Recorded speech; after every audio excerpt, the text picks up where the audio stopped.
Oui, salut à tout le monde. Donc, chose promise, chose due, encore une fois, de retour de la plage. Donc, j'avais fait ce post ce midi euh, sur les canettes, hein. On voit ici l'écran, mais de toute façon, une photo pour illustrer ça. Voilà, je vous avais demandé votre avis sur ces canettes, hein, sur cette collection. J'étais interpellé effectivement par vraiment la beauté de... Enfin, en tout cas, moi, je trouve ça du génie, quoi, au niveau pictural, au niveau des couleurs, au niveau des messages. Voilà, c'est très, très, très fort. Et donc, c'était un peu un coup de gueule, entre guillemets, hein, sur le marketing ou l'art de vendre des vessies pour des lanternes. Voilà, c'est-à-dire, qu'est-ce que c'est que le marketing? C'est l'art de vendre plus cher l'emballage que le contenu. Voilà. Et donc là, en l'occurrence, effectivement, moi, je trouve que c'est vraiment du génie. C'est presque, ce sont des œuvres d'art, des canettes œuvres d'art, quoi, avec ces couleurs. On a des graphiques, des fois, un peu mode hippie. Alors, on retrouve beaucoup de. J'ai regardé des animaux. Alors, bien sûr, il y a toujours ce côté un peu virilité, hein, qu'on retrouve avec Crazy Tiger. Le tigre revient à plusieurs reprises. On a l'ours, on a le coq, on a le dragon, un Dragonfire. Donc, cette idée de. Alors, ça donne de l'énergie. Donc, c'est vraiment. On est là-dessus sur ce marketing, c'est vraiment vendre du rêve, hein, et ça me rappelle un épisode. À l'époque, j'étais musicien dans un groupe, un tribut des Doors, et on a joué au Nicaea à Nice, voilà, dans une grande salle. Et on a été reçu par Pierre Alberti, qui était le fondateur de Radio Nostalgie. Et donc là, il avait revendu plus tard et il avait recréé notre radio qui s'appelle Radio Émotion, qui doit encore exister, hein, qui est sur la Côte d'Azur. Et donc il nous reçoit là, et il tape sur le dos, et il y avait tous les disques d'or, etc. Et donc vraiment, il y avait cette idée-là de, il faut vendre des paillettes, il faut mettre des paillettes dans les yeux. Donc on est vraiment dans ce show business là, voilà. Et donc effectivement, bah, on retrouve ça là, hein, avec pour moi, hein, voilà, avec ce côté, voilà, il y a cette idée de virilité, de rapidité, on retrouve ces animaux-là. On a aussi le côté Schweppes, hein, les bulles, le côté pétillant. On retrouve d'autres fois ben, hemp, le cannabis, donc comme si effectivement boire la boisson ben, allait détendre. Et puis je dirais, ce côté aussi luxuriant, ces fruits, on a l'impression que c'est une boisson miracle qui va un des super aliments qui va te mettre en pleine santé, qui va te ramener cette virilité, ce bien-être, cette joie, etc., etc.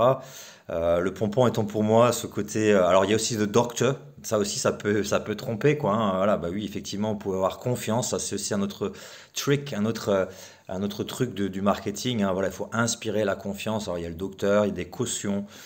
Voilà, on a Moon Spring, même si c'est soi-disant une boisson plus naturelle, mais voilà, pareil, lune de printemps, il y a un côté poétique. Je trouve ça vraiment très beau, hein, vraiment des œuvres d'art, mais qui sont en contraste total avec la qualité des produits à l'intérieur, quoi. Et le pompon, c'est Oxygen Water, l'eau des Alpes, riche en oxygène. Oh, les amis, c'est un peu l'objet de mon poste, quoi.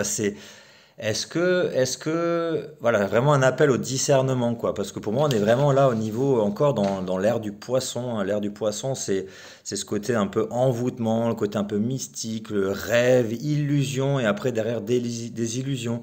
Ça me fait penser un peu aussi à ce marketing, entre guillemets, aussi made in US, hein, avec tous ces prédicateurs, là, voilà, on se croirait dans un gospel, hein, avec des salles en délire, hein, voilà, un peu. Je cite pas de nom, hein, bien évidemment, mais vous trouvez ça facilement, quoi, où il faut vraiment impressionner. Impressionner, c'est tout un spectacle, on est vraiment là-dedans. Encore une fois, les fameuses paillettes dans les yeux, hein. De même qu'à l'époque, il y avait des monarques ou des puissants qui ont fait construire des gros édifices avec des colonnes pour impressionner les visiteurs, hein, ou éventuellement au moment des négociations. On est vraiment là-dedans, on est dans de la manipulation, quoi, clairement, quoi.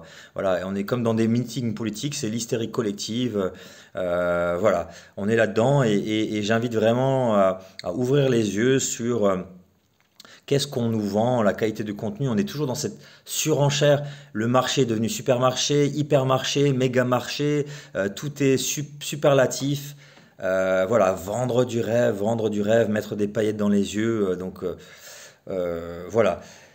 L'ère du verso, au contraire, c'est discernement, c'est prendre du recul, c'est vraiment pas se laisser envoûter, se laisser embobiner, ouvrir les yeux, quoi. Voilà, devenir autonome, indépendant. Voilà, c'est vraiment l'appel que je fais, révolution des consciences, ouvrir les yeux, les amis. Pas attendre un messie qui vient, c'est pareil au niveau politique. Je ne vais pas citer de nom, mais je veux dire, on juge l'arbre à ses fruits, regardez les choses. Voilà. Et là, pour revenir à ces fameuses canettes, bon, bah, certaines personnes parlaient de poison à l'intérieur. En tout cas, c'est blindé de sucre ou quand ça ne l'est pas, bon, avec les édulcorants, ce sont des perturbateurs neuro-endocriniens, il faut le savoir, ça aussi. Et le sucre, c'est une drogue dure, clairement. Voilà, quand il y a des expériences qui ont été faites sur les rats, des rats qui étaient accros à la cocaïne, à partir du moment où les expérimentateurs leur ont mis des biberons avec du sucre, de l'eau sucrée, eh bien, ils délaissaient la cocaïne pour passer au sucre. Pourquoi? Parce que la cocaïne active une zone de plaisir du cerveau, or que le sucre active 5 zones de plaisir du cerveau. Donc 5 zones du cerveau qui sont activées, stimulées. Donc ça, vous pouvez faire vos recherches, vous le retrouvez très facilement. Donc là, effectivement, voilà, on est dans du pur marketing où on fait vraiment faire croire que, voilà, effectivement, en buvant cette boisson, avec ces couleurs qui donnent vraiment très envie, hein, parce que c'est pareil, on joue sur les contrastes. Encore une fois, je dis c'est du génie, quoi. Mais effectivement, est-ce qu'il n'est pas temps d'ouvrir les yeux sur juger l'arbre à ses fruits? Voilà, est-ce que vous croyez vraiment que ça va amener de la joie, du bonheur, que c'est quelque chose qui est sain, qui va faire du bien aux enfants, parce que là c'est une pareil. Je vous invite à voir le film, un super documentaire que vous trouvez en ligne aussi, qui s'appelle Sugarland, qui montre à quel point l'industrie sucrière, mais pas que, hein, je veux dire, tout a été étudié. J'ai vraiment pareil aussi l'apogée gustative. On voit la personne qui a créé ça, c'est-à-dire ils ont testé à quel point quelle saveur permettait de vendre le plus. Donc, quitte à saturer, alors il y a un point de saturation. Si on dépasse ce point en termes de sucre, hein, eh bien, effectivement, ça ne se vend plus. Donc, et inversement, quand on atteint cette apogée gustative, eh bien, les ventes sont décuplées. Donc, tout ça, ce sont des exauceurs de goût, ce sont des drogues dures, clairement, encore une fois. Et on voit les ravages hein, sur les problèmes de dents, le foie gras. Un foie gras, ça crée un foie gras, quoi. Et tous les problèmes de diabète, là aussi, quoi. Voilà. Donc, là, bien sûr, c'est symbolique, on est sur des produits concrets, voilà, je veux dire, sur ces canettes, mais c'est exactement pareil au niveau de contenu, de formation, de plein de choses. Je veux dire, vraiment, ouvrez les yeux, à moins qu'effectivement, effectivement, vous ayez envie de vivre l'expérience de la désillusion derrière. Mais vraiment, discernement, et pareil aussi, comme je lançais ce message à un moment donné, voilà, recul, et puis il n'y a rien sans rien, c'est ce qu'on appelle la loi de rétribution à un moment donné.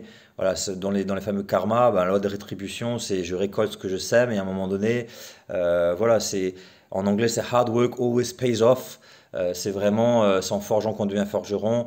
Si vous voulez apprendre l'espagnol, eh bien c'est en pratiquant. La guitare c'est pareil. Je veux dire, c'est pas voilà, pas parce qu'il y a un super truc, voilà, avec des beaux sourires ultra bright, là c'est pareil, avec des belles couleurs, une belle présentation, et la vente de rêve avec du superlatif que ça va marcher. Ouais, si, effectivement. Bon, voilà, c'était mon, entre guillemets, coup de gueule spontané, avec le sourire toujours, hein, voilà, après chacun fait ses choix, chacun vit ses expériences. Moi, je suis vraiment dans cette idée-là d'autonomie, apprendre à pêcher, apprendre à voir clair, prendre du recul aussi un peu en père de famille aussi tout simplement quoi. Voilà, après chacun fait ses expériences.